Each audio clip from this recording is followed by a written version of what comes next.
back to another episode of Anthro Anime. If you're not familiar with my channel, my name is Nebu. I like to do anime reviews, but welcome if you're not familiar. If you guys are subscribers already, please don't forget to like this video and then subscribe and click the bell so you can get notifications for when I'll be putting up my next videos. Thus far I've been doing makeup while I put on my videos, so without further ado, let's get started so this video doesn't end up being super long. And as always, if you guys want to support me outside of my channel, you can buy some of my Anthro Anime merchandise through Teespring, or you can buy me a coffee. I have that system set up as well now too. So if you want to support me, you can do that there. Without further ado, let's get started with today's anime review. So I know a couple weeks ago I told you guys that I was trying to catch up on Fire Force. I had already finished season 1 and I finished season 2, so that's what today's review is going to be about. Of course, Fire Force is based off of a shonen manga. The manga is actually at 28 volumes as of this month, but the creator of the Fire Force series is saying that he is going to try to wrap it up by volume 30, so there's only 2 more volumes left. The actual anime only has 2 seasons as of right now. Season 1 that came out last year, and then season 2 that wrapped up earlier this year. There are 48 episodes. Each season has 24 episodes. So the background of this world is that 250 years ago there was this great cataclysmic event where flames and explosions and the earth kind of erupting occurred, and it destroyed pretty much the majority of the world as we know it. During that process, most of the world became uninhabitable. It was just too much destruction going on. So a lot of humanity either died or, took refuge where they could. The story talks about how there was a man named Raffles the First. He kind of was like I'll say like a traveling minister, and he had a group of followers with him, and he set out to try to find some light because the world was pretty much plunged into darkness at this time. So he was looking for some type of light in the darkness that he could find to kind of give the world hope. While he and his followers were out in a caravan, they did stumble upon basically like the purest form of light is what it was described as. And they decided to take this light and form a kind of like a new civilization around this pure light. So Raffles the First got with this corporation called the Hijima Corporation, and they decided to utilize this specific light to be able to use it as an energy source. So the Hijima Corporation built the Amaterasu, which is like a giant power plant around this source of light in order to kind of keep civilization going, and that became known as the Tokyo Empire. So most human beings live within the Tokyo Empire. During this time of this kind of great cataclysm that happened 250 years ago, we began to see spontaneous human combustion. So nobody really knows what's causing it, but people end up bursting into flames, and they pretty much become like flaming zombies. So they have no recollection of who they are. They just are pretty much on a constant rampage and out to destroy everything, and they're constantly in pain because they're burning alive, and are in a lot of pain and suffering. These particular people are called infernals, people who burst into the flames. There's 2 kinds. There's pretty much like a generic infernal, which is just any person that catches in the flames. And then there are demon infernals. So demon infernals are a couple steps up from traditional infernals. They can maintain their personalities. They can speak. Some of them can speak and have dialogue and keep their consciousness. They can remember who they were. And they're extremely powerful on top of that. Any of the Infernals that are demons are going to have horns, usually on top of their heads or coming out of their faces, that distinguish them from being just regular Infernals. So once these Infernals popped up, they decided that they needed something to combat, you know, this specific threat of the Infernals. So they came up with the Fire Force. So it's kind of three entities that came together. When Raffles 1 had found that light source, he decided to found a religion called the Holy Soul Temple. And the Holy Soul Temple is a part of the Fire Force as well. So you have the Holy Soul Temple, whose main purpose is, you know, they send clerics out to help put people to rest when they're infernals. They do a prayer for them. Then you have the kind of like the Tokyo police force. They're involved as well. And the Fire Defense Agency is also a key player too. So that's pretty much the world building that we've got. With those Infernals, there are people that are called second generation and third generation. Those are people who have pyrokinesis abilities, but they're able to maintain their human form. So they're either able to control flames or utilize flames within their bodies to combat Infernals. So our first season pretty much opens up with our protagonist, Shinra Kusabi,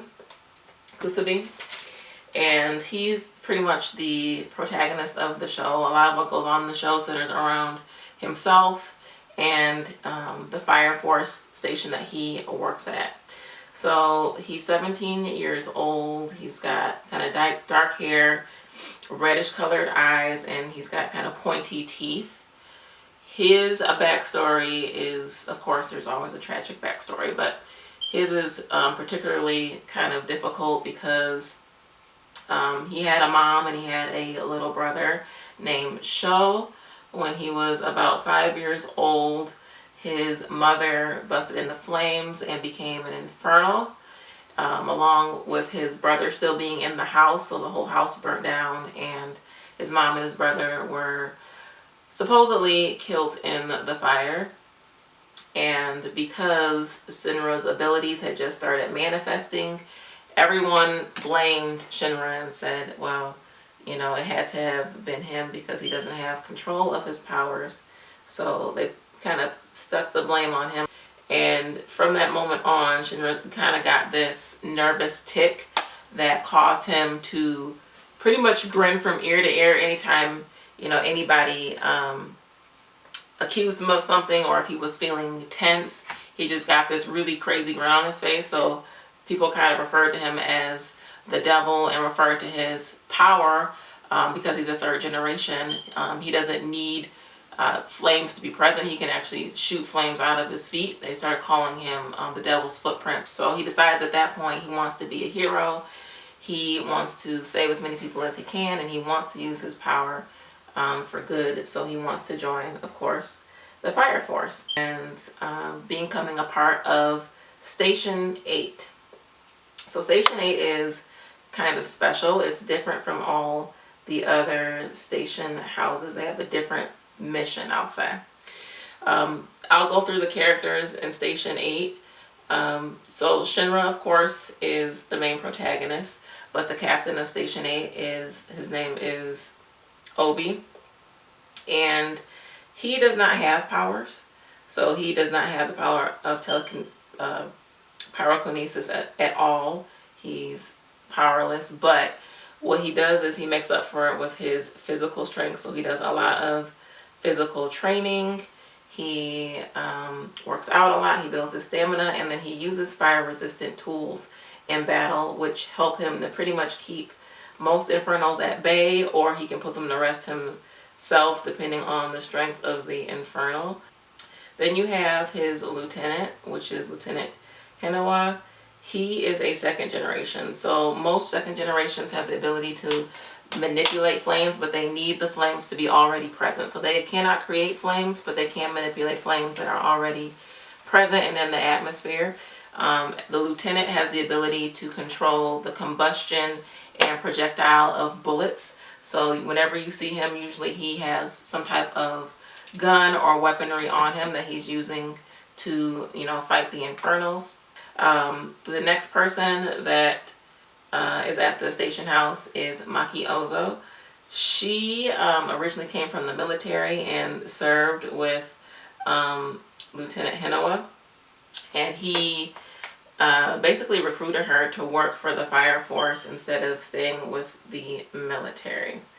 She is a second generation as well, and she has ability to basically manipulate flames from long distances, and she can even... Next you'll have Arthur. Arthur was at the academy at the same time that Shinra was. I would say that they're considered rivals. When Arthur and Shinra get around each other, they're always fighting and arguing. Arthur is also a third generation as well. He can create plasma. So he has a sword that is almost like, I guess you could say it's like a lightsaber, and he calls it Excalibur. Then you have Lictor. He's actually like their scientist.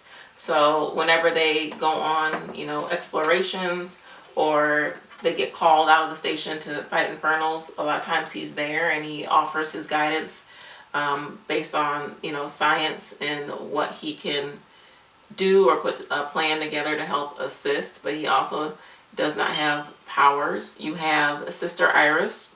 So she's from the Holy Soul Temple, and every station has someone from the Holy Soul Temple working there because they're responsible for saying a prayer when they're putting these Infernals to rest.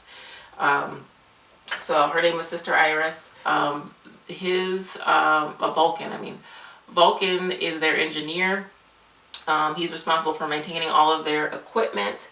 He maintains or creates new products that they can use to help fight the Infernals when they show up. There's one more person, Tamaki.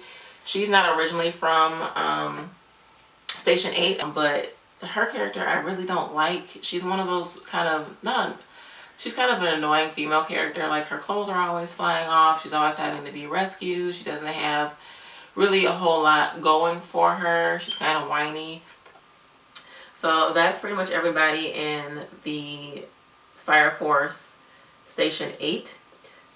They're a special unit that their mission is pretty much to investigate the great cataclysm that occurred, find out more about this group that worships an entity called the Evangelist, and then try to find out why spontaneous human combustion is going on, all while also fighting attacks from Infernals. So they have kind of a much larger role than some of the other fire forces. So that concludes my review of Fire Force Season 1 and Season 2. I would definitely recommend you guys check out the series, or even pick up the manga and go through that. It has probably, you know, you could assume more detail in the manga. Also, something odd that well, not odd, I won't say it's odd, but something that I found out while I was researching and just kind of getting some notes together was that there was actually a Fire Force stage play.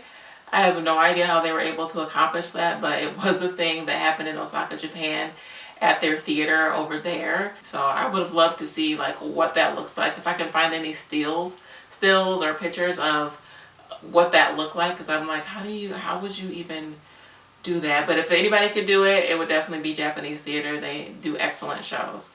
And as always, be safe, be kind, and be well. And I'll see you guys next time. All right, bye-bye.